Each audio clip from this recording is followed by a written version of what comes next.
ఎఫ్రాయిము సంతానానికి ఇచ్చాడు. మంచి బలవంతులు ఉన్నారు, మంచి యోధులు ఉన్నారు, మంచి ధైర్య సాహసాలు కలిగినటువంటి వారు ఉన్నారు, యుద్ధ నేర్పరులు ఉన్నారు. అటువంటి గోత్రం కలిగినటువంటి, అటువంటి శక్తి కలిగినటువంటి గోత్రం ఏం చేసిందో తెలుసా? దేవునికి అయిష్టమైనటువంటి మార్గంలో నడుస్తుంది. ఇశ్రాయేలులతో కలవదు, ఇశ్రాయేలులతో పని లేదు. దేవుని నిబంధనలు మీరి ఇష్టానుసారంగా ప్రవర్తించేటువంటి గోత్రం ఈ గోత్రం. గిద్యోను గొప్ప విజయాన్ని సాధించాడు.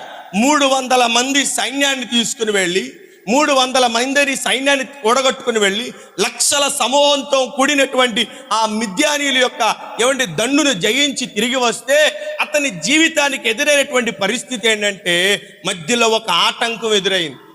ఏంటి ఆటంకం అంటే, ఎఫ్రాయిములతో వాదన. వారు కోపంతో వచ్చారు. ఏంటా కోపం అంటే, మమ్మల్ని ఎందుకు దండులోనికి పిలవలేదు, మా సామర్థ్యాన్ని ఎందుకు తీసుకోలేదు,